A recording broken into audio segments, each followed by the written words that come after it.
Na medida do possível, olha aí. Pois é, tem que expressar felicidade mesmo. Mas é isso, estamos aí.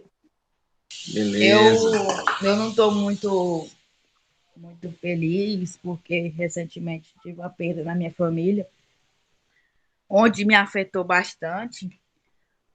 E logo eu que sou muito ansiosa, sou muito apegada à família, então me afetou. Mas a única certeza da vida é a morte, então tocar para frente. E aí, só para descontrair, eu sei que não é um assunto que a gente deve brincar, mas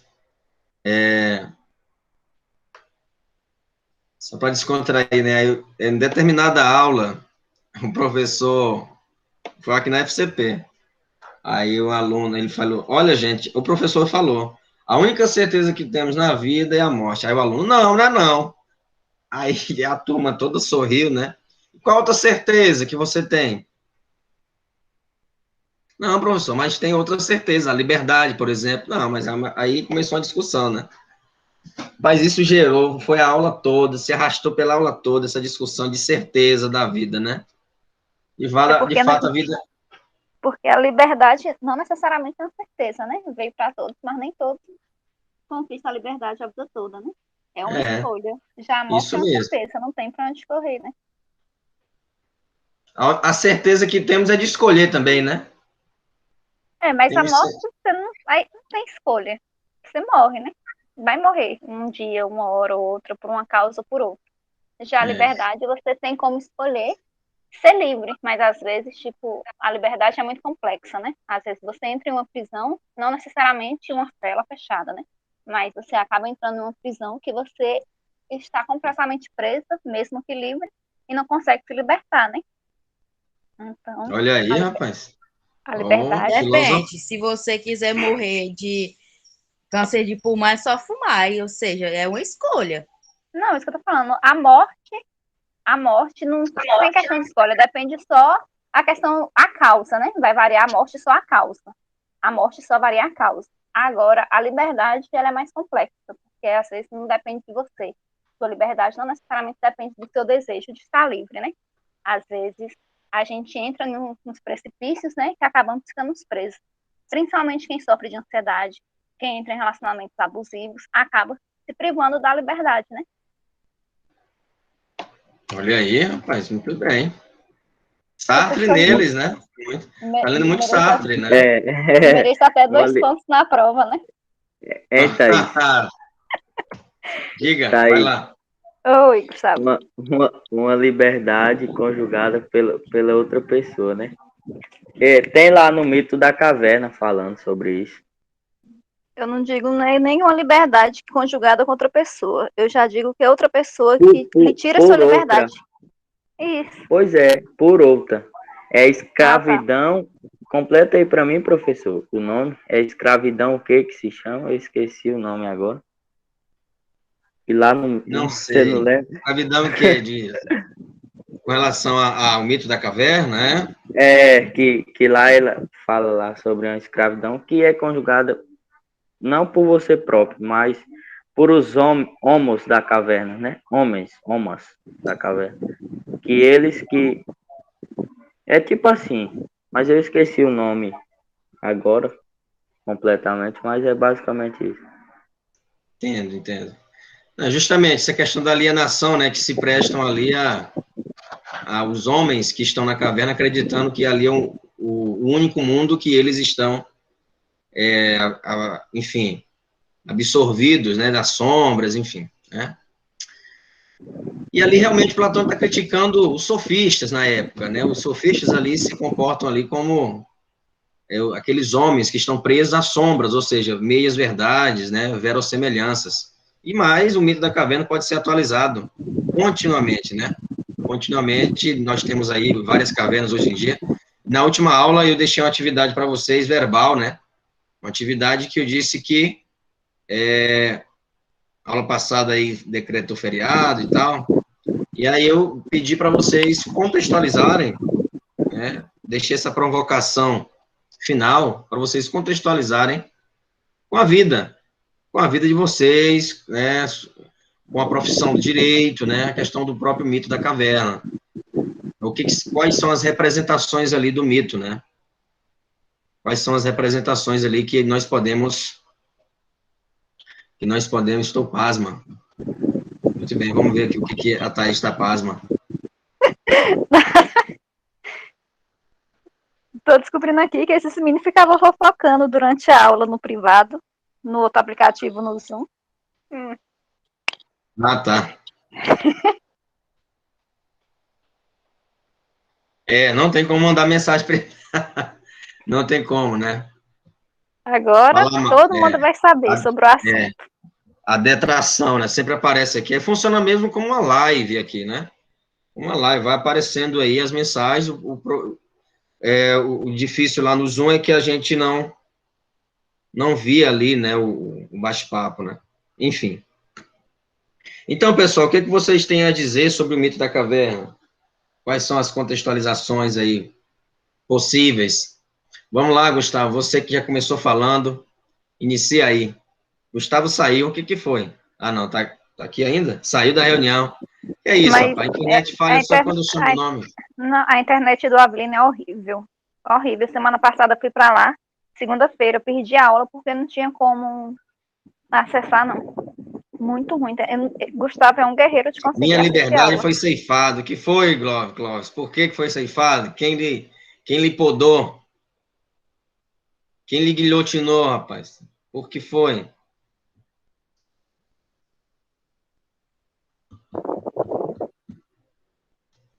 Esse povo tem medo de abrir o microfone. Ah, minhas mensagens privadas. Vamos lá. Kainan, por gentileza.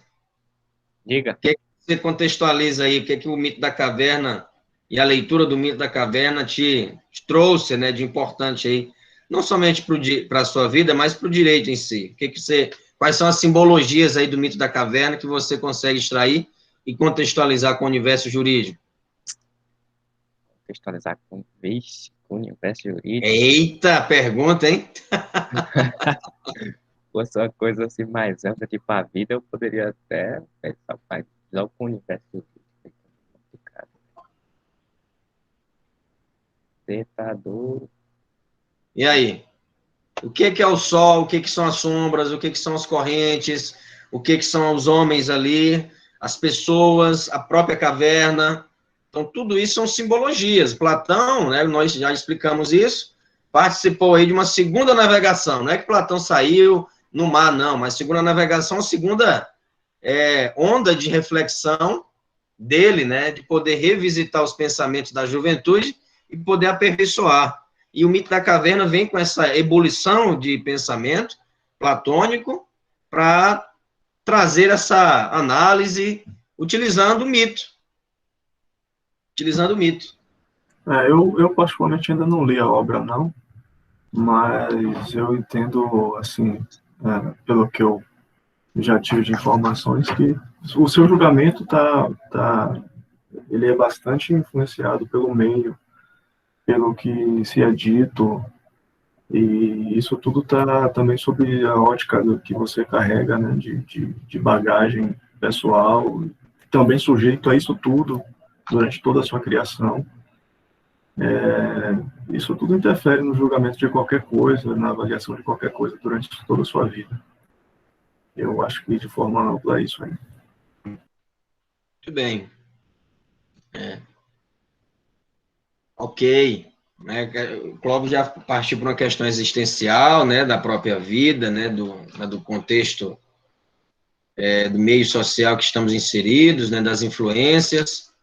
E essas influências, por vezes, tendem a se tornar sombras, né? Nós não tentamos percorrer aquilo que de fato é verdadeiro, aquilo que é autêntico e construir nossas próprias convicções, né? Isso se chama autonomia.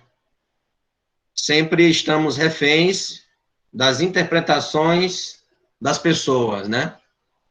E por estarmos reféns dessas interpretações, acabamos ludibriados, enganados, e com a vista embaçada, assim como os homens da caverna. né? Assim como os homens da caverna. Mas há uma brecha aí de esperança, há uma centelha de liberdade, e até mesmo antes disso, de coragem, para que saiamos da caverna e possamos, assim, buscar o que é a luz, né? Que luz é essa? Que luz é essa? A verdade. A verdade, mas vamos aprofundar isso, né? Quais são esses aspectos da verdade? O que constitui essa verdade, essa busca da verdade? Professor, seria tipo, eu não sei se é Platão que fala que a gente tem que ter um pensamento além do comum, ou que nem você, acho que já citou em uma aula, do que é palpável, né? Como é que eu posso dizer? É basicamente isso, em além do senso comum, entendeu? Ali seria como se fosse aquela transcendência, ou algo que ninguém chegou ainda, entendeu? Algo novo, que poucos se preocupam em conquistar. Acho que é isso. Tudo bem, também pode ser, né? Também pode ser. O mito é importante, né, para refletirmos, por isso que o mito é uma forma, sim, de filosofar. O mito não é uma mera história, podemos tirar, sim. Ok, Clóvis, tranquilo. Então, o mito, ele é uma forma, assim, de filosofar, e isso que você falou foi Platão, né? Transcende o mundo imanente, né? A realidade, o sensível. Aí é uma teoria uma teoria da reencarnação, até mesmo da reminiscência de Platão, né? Onde ele vai dizer que viver é lembrar, né? Aqui estamos apenas reproduzindo o que a nossa alma vamos dizer assim, já contempla, né? Já contém nela mesma. E aí nós temos aí ideias inatas, né? Ideias inatas. Mas como você citou essa palavra, senso comum, muito importante essa palavra para a filosofia. O senso comum para a filosofia é importante por quê? Porque através do senso comum podemos, filosofando, evidentemente, uma linguagem filosofante, né? Não uma linguagem assim, né, boba, né, atabalhoada, mas uma linguagem filosófica e reflexiva. Através do senso comum e de fatos ali do senso comum, podemos sim filosofar, né? Eu acho interessante a Mafalda, né, e o Quino, né, o saudoso Quino, onde a Mafalda está conversando ali com a outra personagem e está vendo ali o mendigo, né? Está vendo ali, enfim. Nossa, porque existem tantos pobres no mundo, né? Se questionam. Começa ali uma conversa, né? Nossa, tem tantos pobres no mundo e tal. Ah, mas como assim tantos pobres no mundo? Aí começa e tal. Aí, no decorrer da conversa, ela vai dizer, olha, vou conquistar muito dinheiro, vou para comprar tudo que eu quiser, comprar roupas e tudo. Aí a Mafalda, não seja tonta, não seja boba, eu prefiro ali comprar cultura, eu prefiro comprar livros, comprar cursos, enfim. É nesse sentido a tirinha. E aí a outra amiga da Mafalda chega para ela e diz, olha, se você sair na rua sem roupa, as pessoas vão te prender? Sim. E se você sair sem cultura, com roupa e sem cultura, as pessoas vão te prender? Não, não vão, né? Então, assim, aí a Mafalda dá um tapa nela, né? É triste bater em quem tem razão. Ou seja, para dizer o quê? Para dizer que aquela tirinha expressa o sentimento que muitos possuem ali, né? Ela, amiga da Mafalda, é do senso comum, é evidente, né? Ou seja, está ali, né, inundada de coisas efêmeras, passageiras, presa na materialidade, no consumismo, ela quer consumir, ela quer comprar, comprar e comprar. Já a Mafalda é mais do espírito, né? Ela quer enriquecer o espírito dela. Mas a amiga dela tem razão, de fato, se sair na rua sem roupa, você vai estar sendo ali, enfim, atentado ao pudor. Sem cultura, não. Ninguém vai te abordar e perguntar se você... Não é crime, né? Não é crime não estudar, vamos dizer assim, tá? Teoricamente falando. Mas deveria ser, né? Deveria ser, evidentemente. A cultura é importante. Então, para dizer que o senso comum, e aí é importante distinguir o que é senso comum, o que é filosofia, o que é conhecimento científico e o que é conhecimento filosófico, né? Muitos de vocês já têm uma segunda ou terceira formação, né? Uma segunda ou terceira formação. Então, assim, os cursos que vocês fizeram, ou até mesmo na ciência aqui jurídica, o curso em si promove esse desmitificar. Conhecimento que vocês já tinham, ou informações sobre leis, sobre, enfim, sobre alguma lei do Código do Consumidor, artigo né, alguma infração, ou dizer o que é certo e errado, e poder constatar isso na lei, isso vocês já sabiam, mas não precisou de um curso de direito, né? Foi através ali da convivência, também de um estudo ali pessoal, ou até do senso comum. Você ouviu, né? Você ouviu. Agora vocês estão formalizando isso. Formalizando isso. Outro exemplo, para diferenciar senso comum da filosofia, ou enfim, da própria ciência. O seu João enfim, agricultor, né, lá na sua comunidade, e ele sabe, né, sem estudo algum, fez nem a cartilha, né, que se denominava cartilha antigamente. Realmente é uma pessoa ali que tem, vamos dizer assim, não tem estudo, mas conquistou conhecimento através da prática, conhecimento através da tradição, né, foi passando de pai para filho, e ele consegue identificar o período do plantio, consegue identificar a quantidade ali de veneno, né, enfim, de algum fertilizante, ele vai seguindo ali a sua intuição, né, ele segue ali a sua intuição, certo? É errado o que o seu Antônio faz, ou o seu João faz? Não, não é errado, não. Agora, o que a ciência faz? A ciência apreende esse conhecimento, né? A ciência apreende esse conhecimento que o seu João já tem, né? E vai promover a cientificação, né? A cientificação desse caminho que o seu João promove, né? E executa. Ou seja, isso denominamos de método, né? Temos um método, tá? Então, o papel da filosofia não é simplesmente descartar o senso comum, não.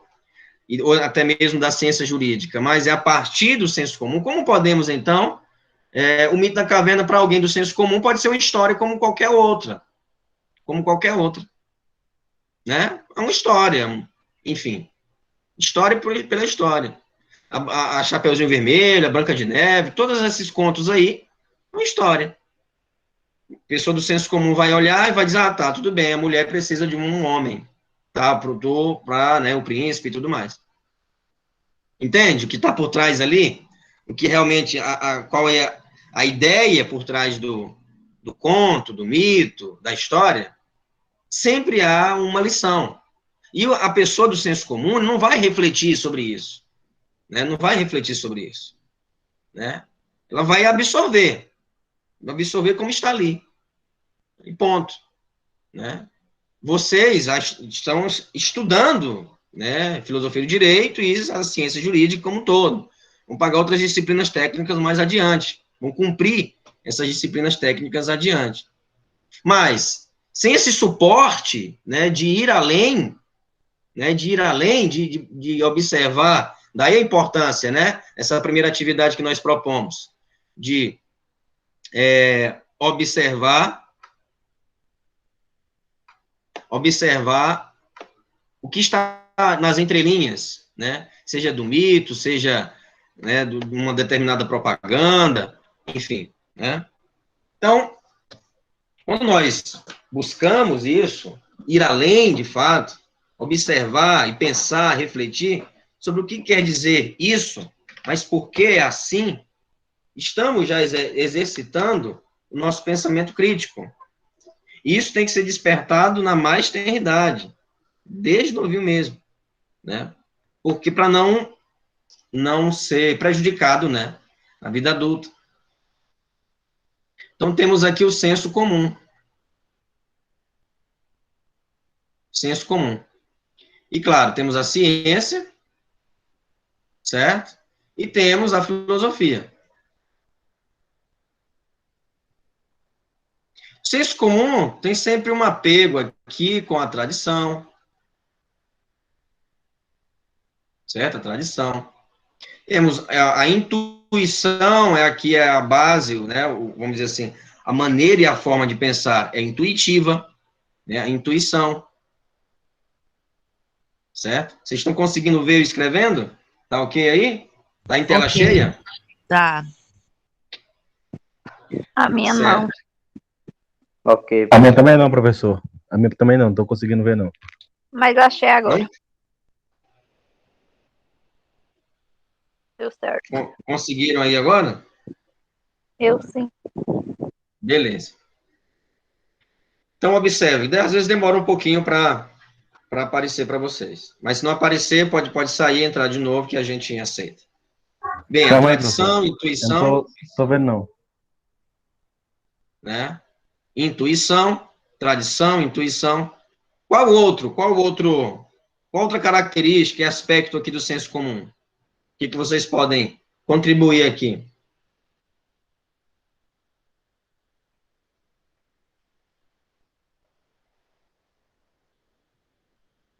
Vamos lá? Qual outro Desculpa, aspecto? repete a pergunta, professor? Qual outro aspecto aqui do senso comum? Outra característica do senso comum?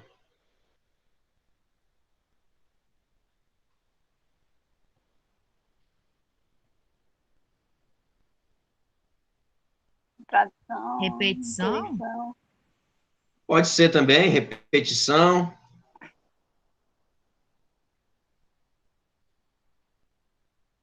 Repetição, o que mais?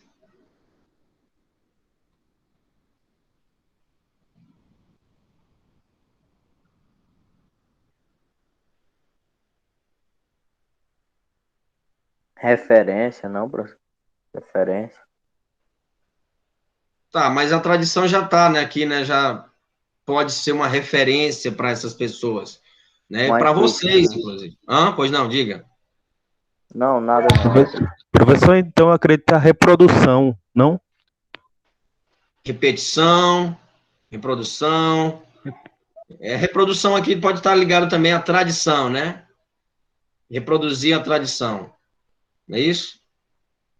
Intuição, o conhecimento aqui é o método de conhecimento, que é a intuição, né?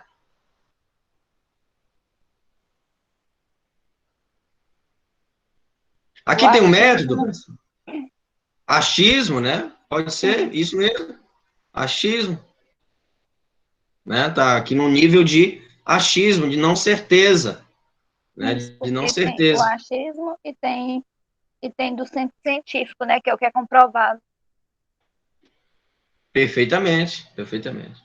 Tá, então vamos passar agora para a ciência. E aqui quero destacar que também temos a ciência jurídica, tá? Temos a ciência jurídica, está aqui no nível das ciências humanas, tá bom? E a ciência, né? Mas não somente a jurídica, tem a biologia, tem a agronomia, zootecnia, história, né? Sociologia, psicologia, as ciências de maneira geral. E aí? Comprovação. Mas o primeiro ponto, e para essa comprovação acontecer, é preciso o quê? Investigação.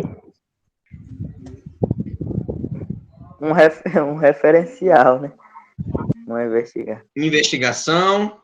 O que mais? Preciso-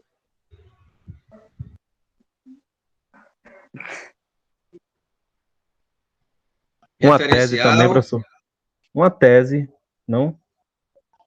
Método, não é verdade? Precisa de um Sim. caminho, A internet aqui Verdade. tá horrível, eu não tô conseguindo entender direito mais. Tá cortando. né? Precisa Verdade. de um método, tá?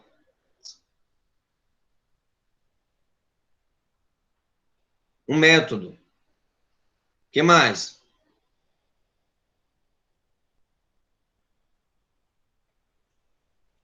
Análise. Comprovação científica já foi, professor? Não estou conseguindo ver. Comprovação. Científica. Tá na ciência, isso mesmo, né? Comprovação. Isso. Porque essa comprovação aqui já, né, tem como base aqui toda uma trajetória, né? Todo um caminho para chegar na comprovação. Mas, pessoal, para chegar tudo isso aqui, tem uma coisa que se chama hipóteses, né? Hipóteses. Através de uma hipótese é que chega aí a toda uma investigação, uma análise, tem um referencial teórico, tem um estudo, né? Tem um método a chegar para tudo isso, um método de investigação, que tem vários estilos de método. Espero que vocês estejam aí com a professora Maria do Carmo, né, falando sobre metodologia científica. Né? Então, não, nada. Na verdade, não, professor. Não, se não tiver, depois, uma professora que eu gosto muito, ela vai estar até com suspeita de estar doente e tal, depois ela vai, com certeza, vai contribuir com vocês, né? Tá bom? Não, vai dar professor, certo. Assim, a questão dela, eu não assisti a aula presencial porque eu não estou em corrente. Agora, quem assistiu, que gostou muito da aula presencial dela. O problema dela é o seguinte, ela não sabe mexer, né, no sistema para dar aula online. Mas vamos evitar, porque está sendo gravada, viu, Thaís? Não leve a mal, tá bom? Não, vamos bem. Evitar, tá bom? Vamos continuar. Certo. Eu só quis mencionar aqui uma colega de trabalho, tá bom? Para a gente, vamos continuar a aula, tá, querida? Vamos continuar, e aí ela vai se adequar, ela vai se adaptar, com certeza. Ela é uma grande pesquisadora, veterinária e pedagoga, para vocês terem uma ideia, né? Se vocês buscarem o nome dela no currículo Lattes, eu acho que vocês já levam o semestre todo para ler o currículo dela, entendeu? É uma referência. E falando de referência, né, eu a tenho, né, como vamos dizer assim, testemunho de uma pessoa que estudou muito, é cientista, tem produção e é muito bom ver que ela é aposentada da Universidade Federal, né? A quantidade de artigos que ela publicou, né? Então, a intenção aqui é justamente essa, fazer com que vocês apreendam e compreendam essa questão a diferença, né? A diferença do senso comum, né, para as ciências em si, tá? Se a ciência jurídica, por exemplo, tem hipótese, né, claro, evidentemente, teses, antíteses, comprovação, e aí temos aí a figura, né, do STF, né, temos a figura do STJ, do STE, né, enfim, dos Supremos Tribunais, que que produzem jurisprudência, temos os grandes doutrinadores, e isso tudo é ciência. Isso é ciência. Mas eles partiram, para construir isso, não partiram do nada, mas sim de problematizações daqui. Eles problematizaram o senso comum. Então, não se pode descartar a vivência, né, o dia a dia. Né, não se pode descartar. Tem um autor aqui, Rubem Alves, que ele vai dizer que o senso comum, aliás, a ciência é o senso comum aperfeiçoado. A ciência é o senso comum aperfeiçoado. Ou seja, o método, referência, análise, hipótese, investigação e, claro, comprovação. Para chegar a essa comprovação é definitiva? Não, não é definitiva. Ela pode ser derrubada, né? Ela pode ser derrubada. Tá bom? Ela pode ser derrubada e ser posta aqui com outra comprovação, tá? Outra comprovação.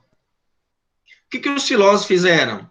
Os filósofos, eles partiram também de análises do senso comum, né?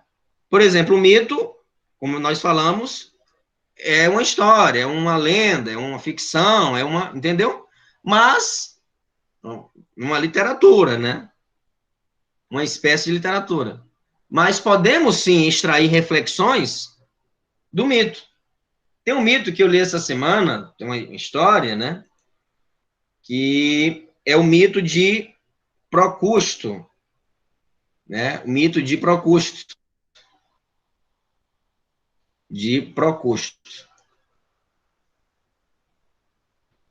Certo? Mito de Procusto. O que é esse mito de Procusto? É vamos dizer assim, não vou dizer entidade, mas assim, conta a história de Procusto, que ele recebia os viajantes, né? Recebia os viajantes em sua hospedaria e tinha camas únicas. Tinha camas únicas. Se a pessoa fosse grande, ele encolhia a pessoa, ele esmagava a pessoa. Aliás, é isso mesmo. Se a pessoa fosse grande, ele esmagava a pessoa para poder caber na cama. Cortava os pés, ou encolhia mesmo, imprensava, né? Cortava os pés para poder caber as mãos ali, até a cabeça, né? Para poder caber na cama. Se a pessoa fosse pequena, ele esticava para poder caber ali na cama. Nossa, que história, né? Fala sobre o que essa história? Fala sobre a tolerância.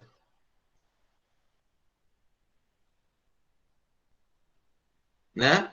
Ou, na verdade, intolerância. Né? Sobre a intolerância. A incapacidade do ser humano de aceitar como a pessoa é, de compreender como a pessoa é.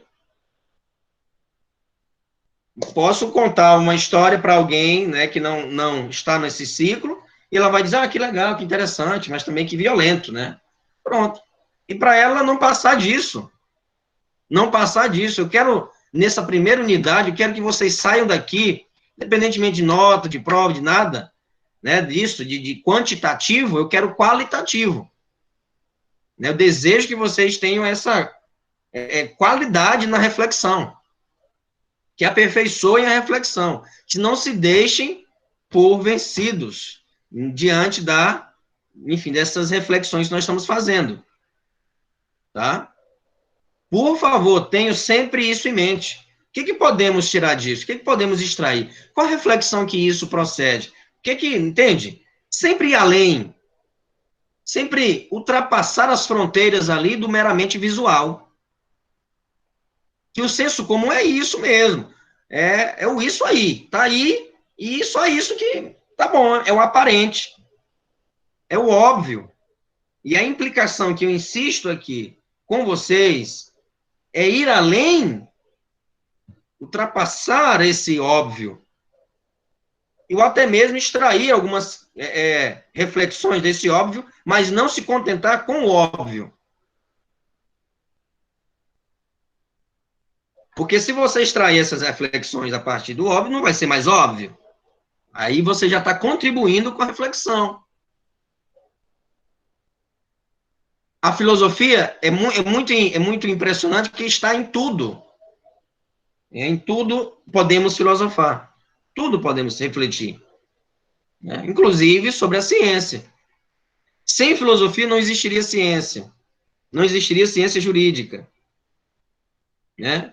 Se vocês acompanharem as decisões, ou até mesmo os livros, né, os artigos lá do Google Acadêmico, procure artigos científicos, né, dos próprios ministros, vocês vão perceber que eles citam filósofos, eles citam pensadores. Né?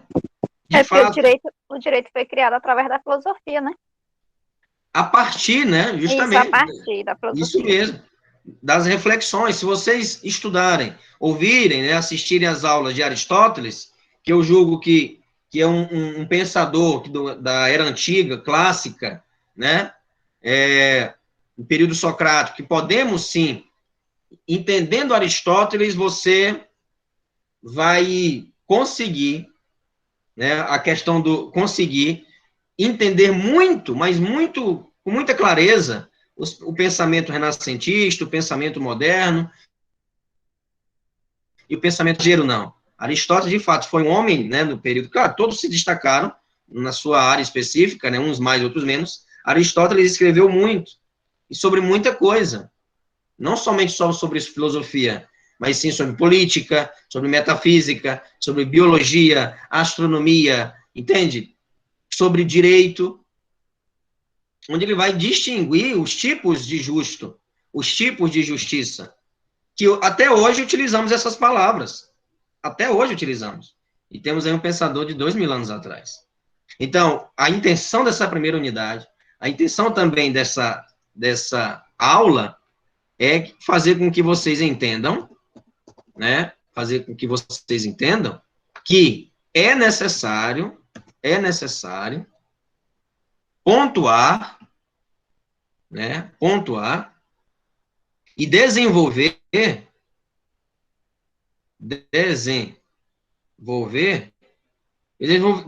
o que? É uma construção mesmo, é um processo, tá? É um processo que não vai ser do dia para a noite, mas vocês devem fazer isso, pessoal. É um imperativo, nunca foi tão urgente pensar criticamente, nunca foi tão urgente pensar provocativamente.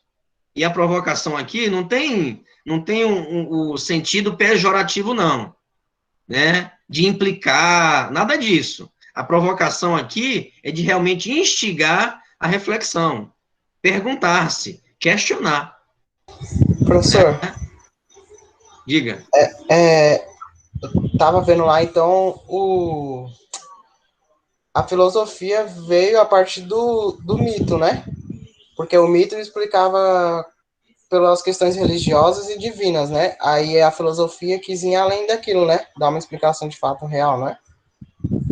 Ou não? Perfeitamente. Isso mesmo.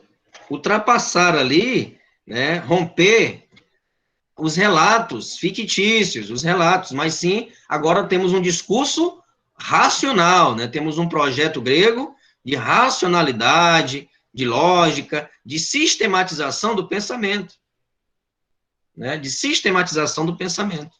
Isso não significa dizer que vamos desprezar o mito, não, mas podemos continuar refletindo a partir do mito, não tem problema algum.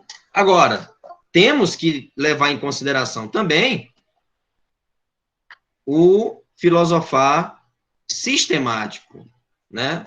Sistemático, sem fazer uso, assim, de, vamos dizer assim, enfim, deuses, né? Para explicar, né? E as pessoas concordavam com isso. Olha, para vocês entenderem, né? Eu acho que penso que até já comentei isso com vocês. Eu estudo um pensador, pelo menos no mestrado, né? Agora não sei o que eu vou fazer da minha vida. Mas eu estudo um pensador chamado Theodor Adorno. E ele, juntamente com seu amigo Max Horkheim, da Escola de Frankfurt, refletiu sobre o mito de Ulisses e o Canto da Sereia. Aquela ficção ali. Ele refletiu sobre isso. Ele refletiu. Olha só, um pensador do século XX. Do século XX. Ele refletiu sobre o escrito ali de alguém há mais de 2000 anos atrás. Né? Numa perspectiva, e deu uma tonalidade moderna, com assuntos modernos, até mesmo contemporâneos. Né? Vai refletir sobre a cultura, sobre os meios de comunicação de massa, sobre o acesso à formação, tudo ali partindo do mito. Né? Então, assim, não é desprezar o mito, é claro, mas os gregos, com esse rompimento, né, houve uma ruptura, né, e essa ruptura se deve aos filósofos, né, à sistematização do pensamento. Isso não significa dizer que vamos deixar o mito, mas vamos agora refletir sistematicamente acerca, enfim, da educação, da política, da justiça, do direito, sistematizar, né, as reflexões. Entende? Que pode haver diálogo, enfim, com outras ciências, é evidente, mas de maneira, vamos dizer assim, mais rigorosa, né? Rigorosa. Isso é uma palavra muito interessante para ciência e para filosofia. O rigor científico. Quando vocês estiverem escrevendo, ou até mesmo pensando, tentem pensar rigorosamente, racionalmente. Tentem pensar de fato, e gesticular os pensamentos, né? Concatenar as ideias, organizar as ideias, certo? Para não correr o risco de ficar aqui nessa seara, na seara do achismo, né? Na seara, no universo, na atmosfera aqui, que é sufocante do achismo, do pensamento obtuso, de dizer que é isso e ponto. Não, não é isso e ponto, não. Vamos ampliar o diálogo, vamos dilatar as fronteiras dessa discussão, certo? Então, a filosofia, a base da filosofia, o alicerce ali, sabe, o que torna a filosofia, é o pensar crítico. Filosofia sem pensamento crítico não é filosofia. É tudo menos filosofia. É o pensar criticamente. Além de vocês entenderem, claro, evidentemente é necessário entender, óbvio, mas de saber citações de pensadores, saber quando ele nasceu, quando ele morreu, né? Enfim, saber o pensamento ali, como está no livro, tal, manual, não. Mais do que isso, é pensar criticamente. Pensar, sabe, com brio, né? Com ponderação, né? Sempre respeitando aí a ordem do discurso, sistematizando as ideias, tá? Isso se constrói com o tempo e com muita leitura, tá? Mas se vocês, nesse curso, conseguirem pensar e produzir um discurso, né, um discurso com propriedades críticas, com análise, eu já me dou por satisfeito, né? Eu já fico muito feliz. Então, a missão foi cumprida nessa turma, né? Não somente na fala, mas também na escrita. Vocês têm que aprender a escrever, criticamente. Criticamente. Peguei as atividades, dei uma olhada, estão bem feitas, né? Foram bem, né? Foram bem. Pode melhorar. E aí, para isso, nós estamos. Não gosto de elogiar muito, porque quando se elogia muito, a pessoa fica mais confortável, né? E acaba que não produz, né? Não evolui. Então, é importante elogiar, sabe, sempre com cautela. Nem todo filósofo é cientista, mas todo cientista é filósofo. Sabe? Nem todo filósofo tem uma especificidade, vamos de ciência, por exemplo, né? Mas porque a filosofia tem essa noção de realmente pensar com amplitude, né? Uma visão de fato panorâmica. Vocês lembram aí das figuras, né? Do sentinela, né? Da vigilância, do olhar de rapina, e aí temos a coruja, do olhar atento, da observação, sabe? Da escolha, né, das palavras. E, claro, a questão do monge, a contemplação, o pensamento, a paciência, a cautela no se expressar, né? Então, essas três figuras são características que o nosso autor Bittar vai falar, o Bittar e Almeida vai falar no início aí da obra, né? Depois nós percorremos aí a questão, né, do sofistas, pré-Socrates, sofistas, Sócrates, Platão e Aristóteles. Julgo que Aristóteles e os sofistas, né, mais abalaram, na minha perspectiva, Sócrates também, claro, mas mais abalaram aí o universo filosófico, porque os sofistas eram contra foram contra, e audazes, né, audaciosos, foram contra toda uma proposta de filosofia sistemática, foram contra toda uma estrutura, né, que vinha sendo desenvolvida por Platão, por Sócrates, né? Eles foram contra, eles não participaram da onda socrática, numa perspectiva de contribuir. Pelo contrário, eles foram contrários a isso, né? Cometendo já a redundância, realmente saíram pela tangente. Foram transgressores. Também considero a filosofia, claro, tem suas falhas, os sofistas, né? Questão da verossemelhança, da manipulação, né? De usar ali até mesmo as pessoas, né? Como instrumento ali para manipular, e os fatos, as ideias. Claro, tem essa pode-se dizer que não é esse deslize, né? Mas filosofar também é um ato de transgredir, é um ato transgressor, né? Transgredir o quê, professor? Transgredir tabus, paradigmas, romper, sabe? Quebrar de fato. E dizer, opa, peraí, não é assim, vamos analisar, vamos ver por outro viés, né, por outro contexto, por outra situação, nós estamos tendo uma visão um pouco limitada. Então, vamos ampliar isso.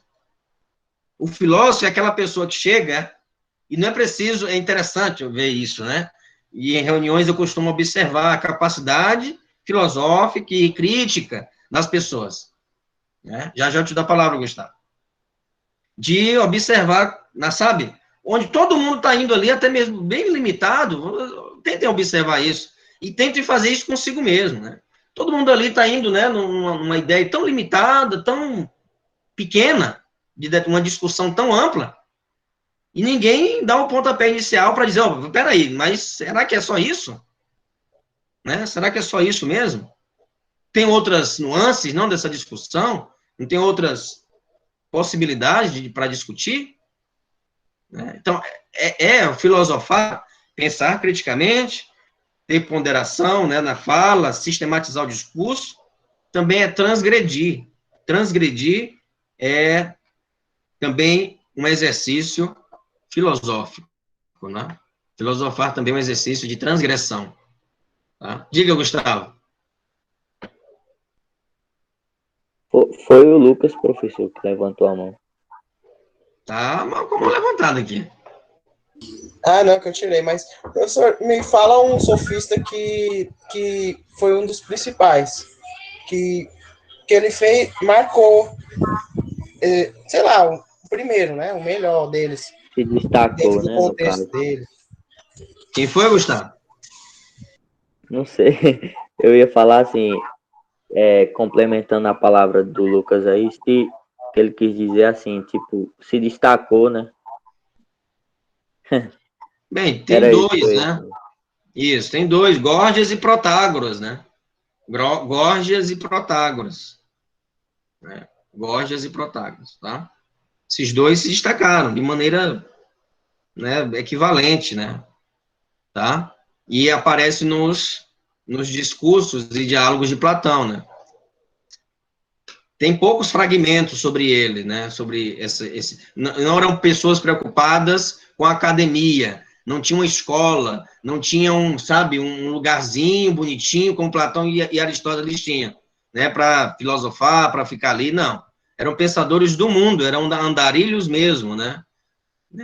Enfim, sabe? Para, de fato, eram conturbadores da polis. Eles chegavam mesmo para destronar ali o discurso, tentavam, né? Mas Sócrates, evidentemente, era muito mais superior, né? E Platão também no discurso.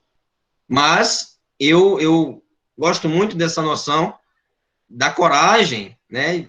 Desses pensadores de tentar romper uma tradição, ou até mesmo um projeto ali que estava sendo desenvolvido e apoiado por toda uma sociedade.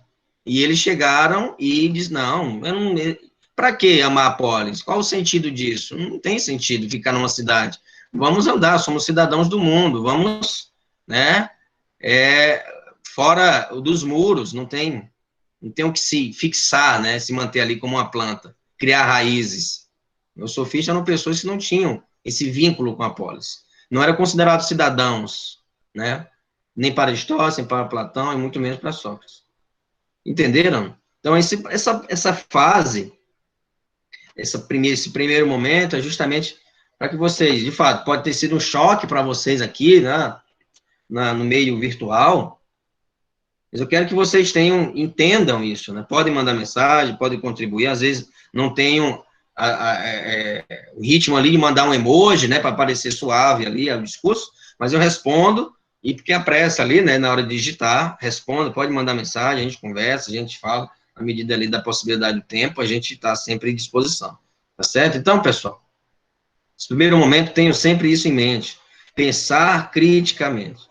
Vou construir, ampliar o meu léxico, vou ampliar minha reflexão, e, claro, reforço, é muito interessante poder entender os pensadores, né? Entender os pensadores, tá?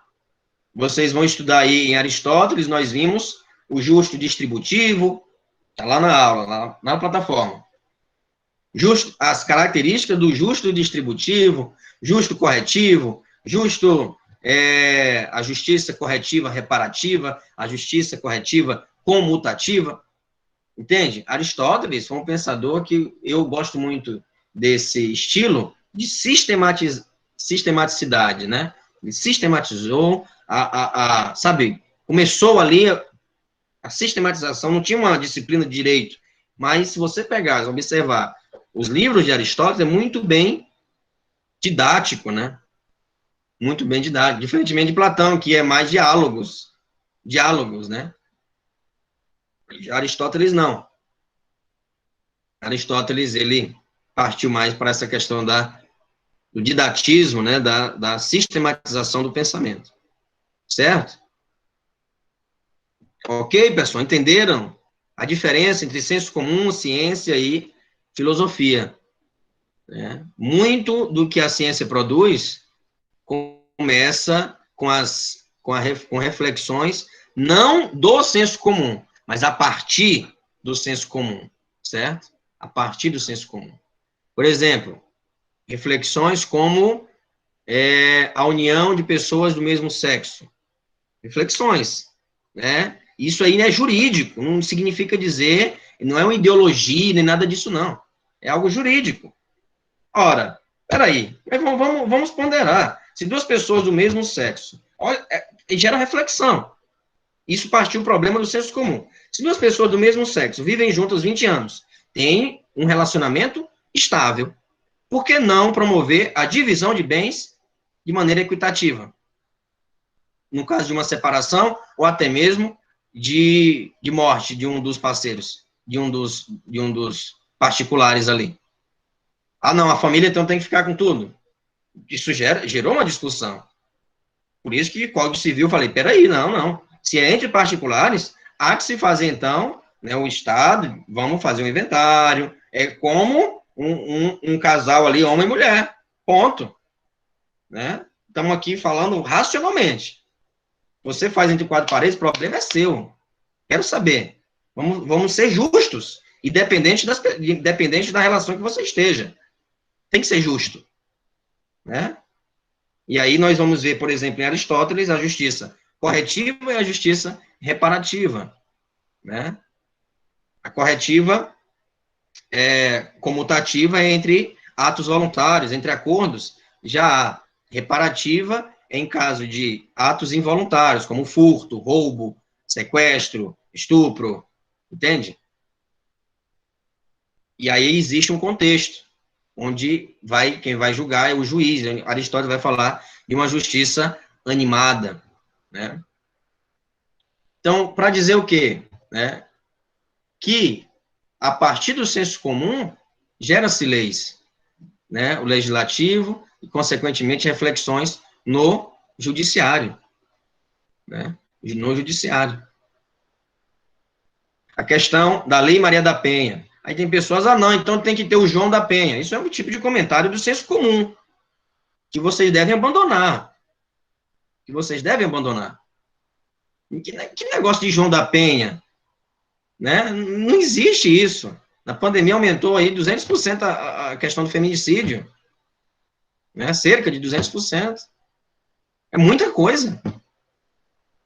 E isso a nível global, evidente. No Brasil, acho que foi a 30%, salvo engano. Entende? Então, tem que criar, então, um dispositivo em 2016, a Lei Maria da Penha, que tem quase um mártir aí, que é a própria Maria da Penha, que leva o nome. Isso tudo partiu de quê? Do senso comum, de reflexões a partir de situações reais, de situações vividas por pessoas que se problematizaram. E a partir dessa problematização, quem faz essa problematização? É a ciência e a filosofia. As duas dialogam, evidentemente, né? Elas dialogam. Tem sempre aqui um diálogo, uma relação dialógica. dialética entre a ciência jurídica e a filosofia. Evidentemente que refletem também sobre o senso comum, sobre fatos do dia a dia. Né? Sobre fatos do dia a dia. Então, sabe, o que eu acho mais incrível do pensamento, né, claro, estou falando um pouco mais de Aristóteles, é que a capacidade de evolução, né, no sentido de ver além mesmo, de, sabe, ponderar, de dizer que a virtude não é algo inato, Platão. Você falou que é algo inato, está na alma, não. A virtude se aprende. Ninguém nasce honesto, ninguém nasce. Não. Que é isso? Não mesmo. As pessoas aprendem, né? Aprendem a ser honestos. Aprendem, isso é testemunho do pai, da mãe, da família, isso é ensinado, é tanto que ele escreveu um livro para o filho. Ética a Nicômaco. É para ele. Ou seja, que significa dizer o quê? Opa, então eu quero deixar aqui um manual. Um manual no sentido não de ser taxativo, mas exemplificativo. Não é regras fixas, imutáveis, não. Mas pode sim haver ali uma alteração com o contexto, mas como ele sempre fala, existem várias maneiras de fazer o que é errado, apenas uma maneira de fazer o que é correto.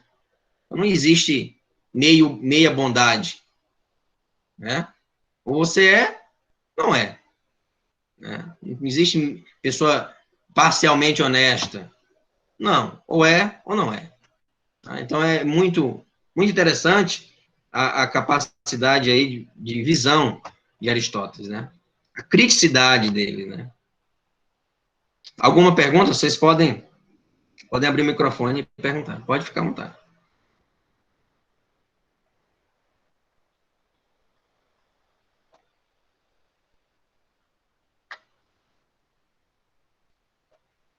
Eu tô de boa. O Gustavo, acho que o Gustavo aí quer falar.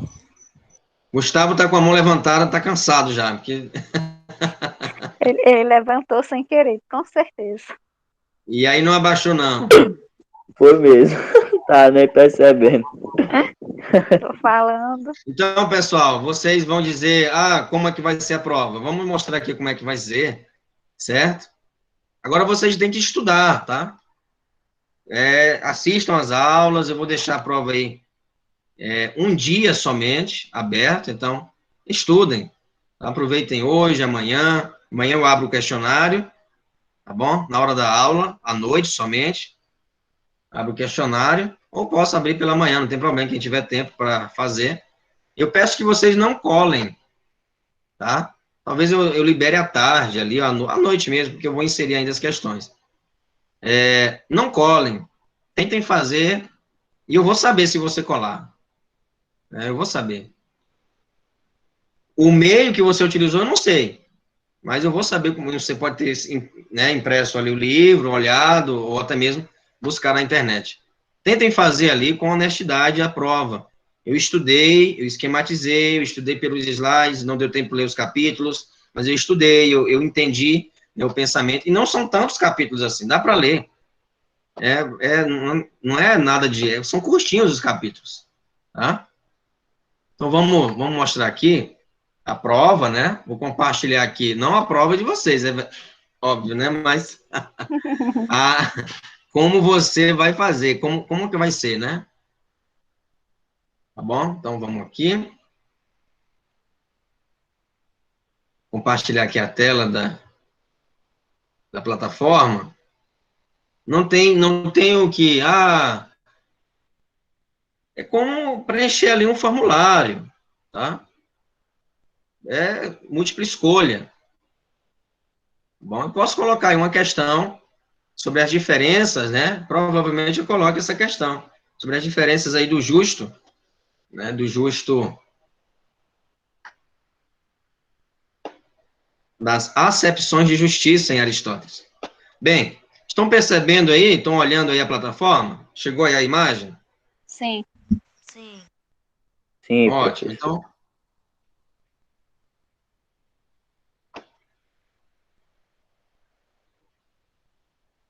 vai ser assim, aqui é uma prova de ética, né?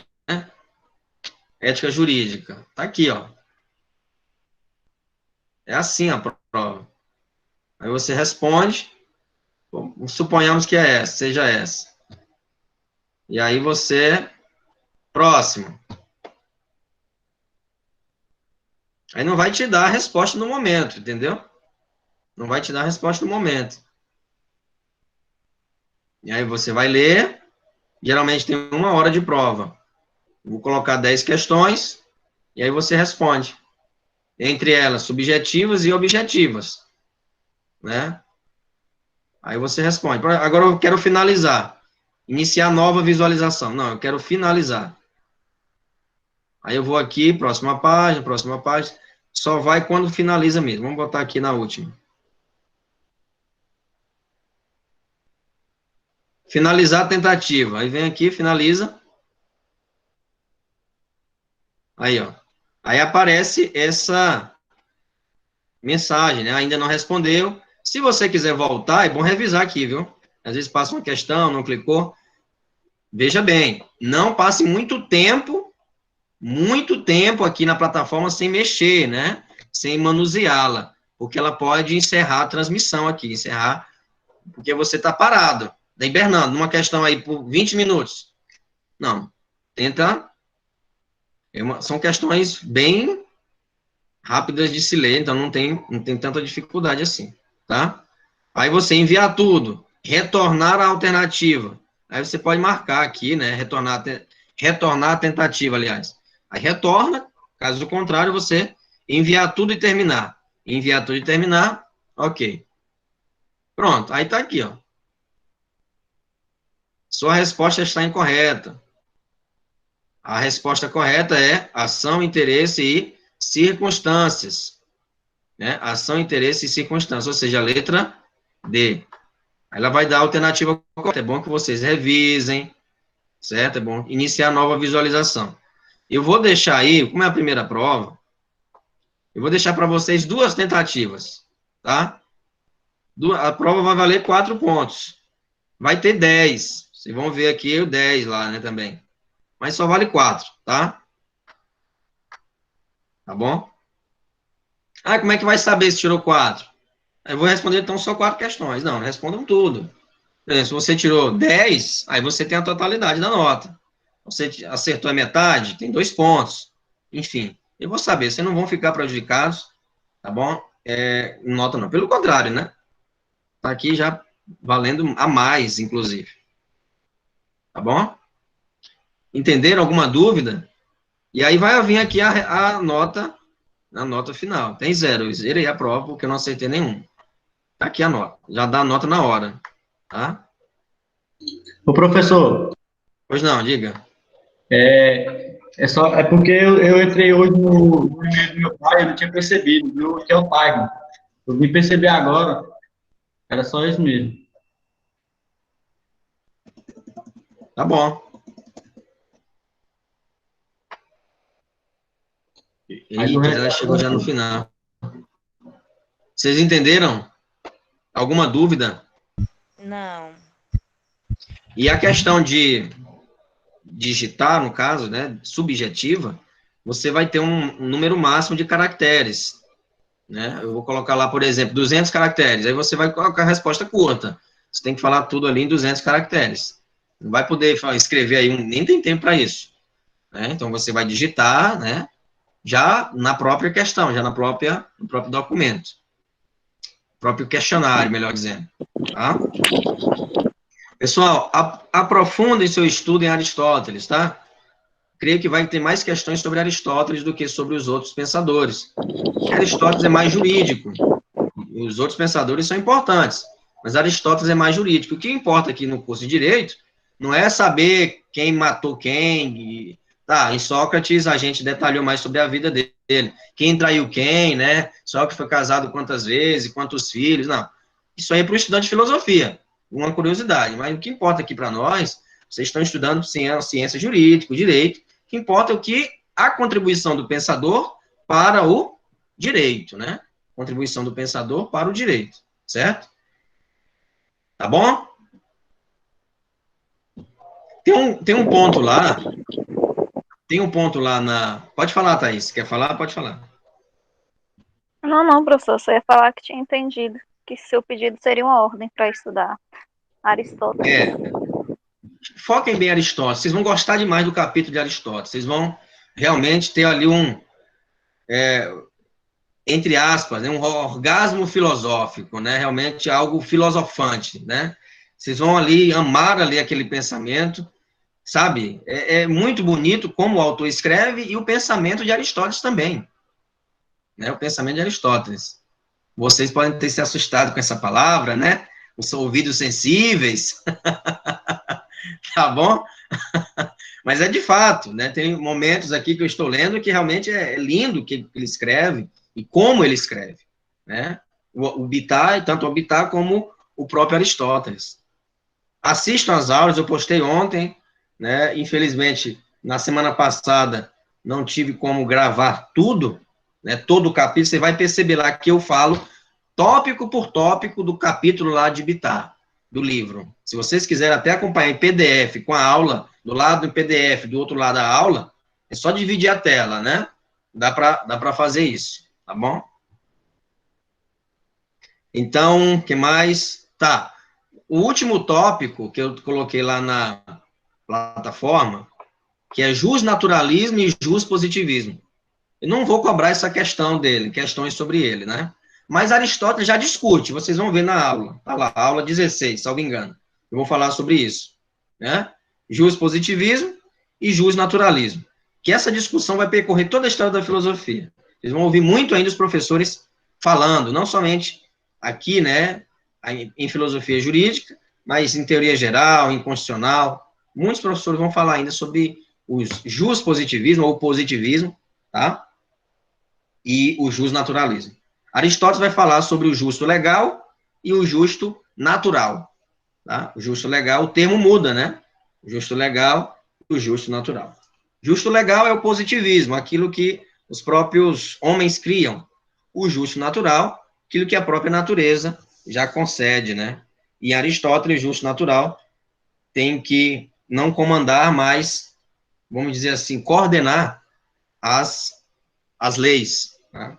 Vocês vão observar na aula. Pessoal, quem não se inscreveu nesse curso, ainda dá tempo. Norberto Bobbio, sábado vamos começar o nosso curso, O Futuro da Democracia, será pelo Meet, chega de Zoom, chega de caída de internet, de chamada, Olha, tem 16 pessoas, não teve nenhuma baixa de frequência, pelo contrário, isso vai aumentar, né?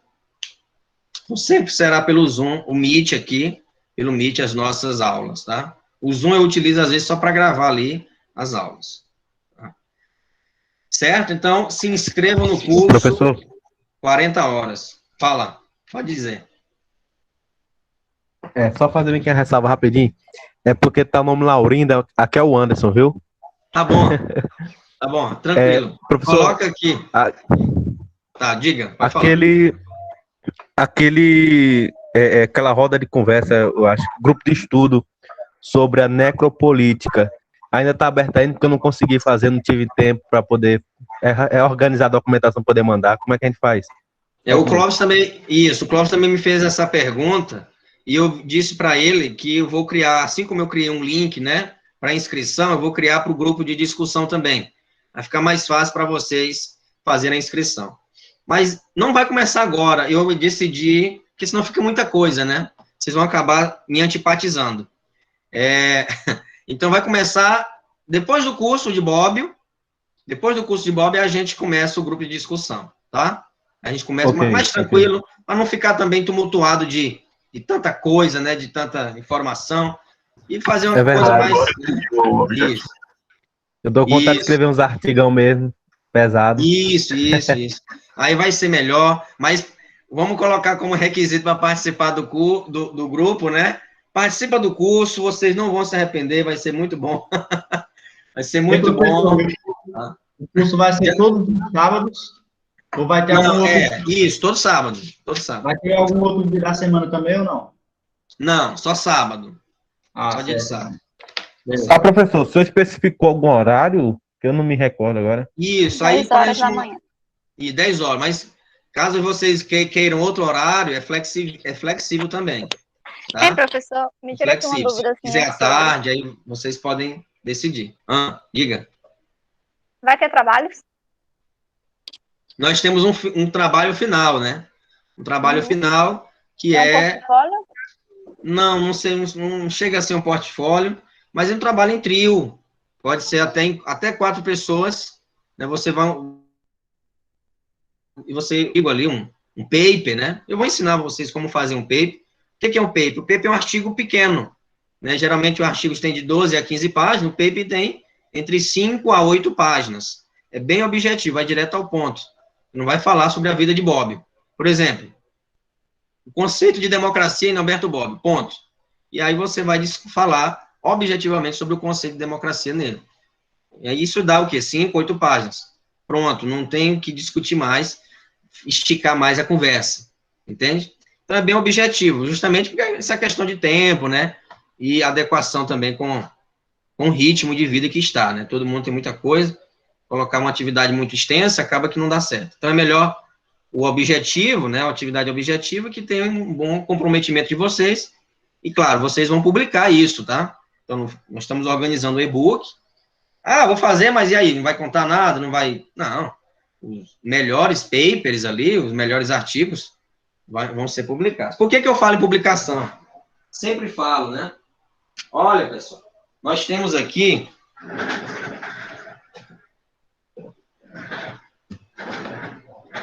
Nós temos aqui o livro da faculdade, né?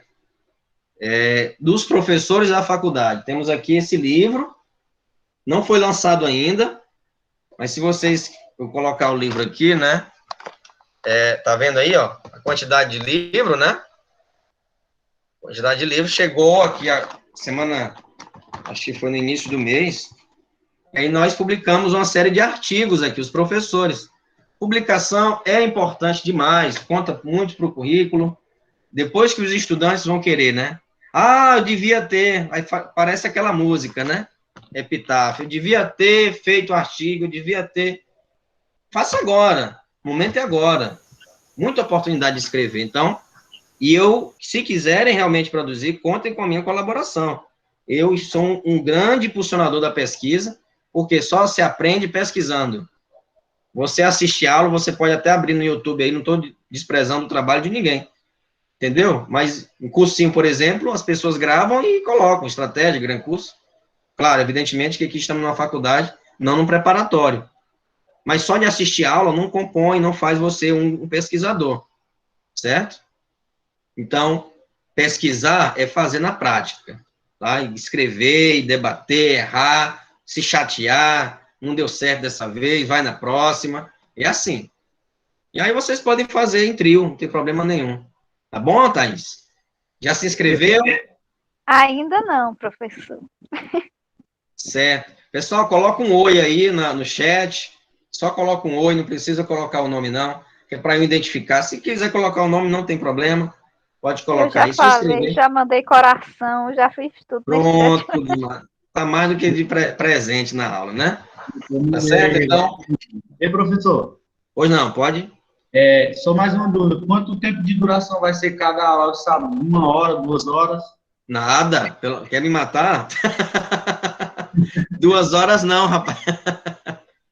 Não, tá, uma boa pergunta. Não, vai ser o quê? 40 minutos. É uma discussão, né? Vai ter aulas também gravadas, né? Eu vou colocar lá vamos criar uma disciplina com o nome curso de extensão Alberto Bob lá na plataforma.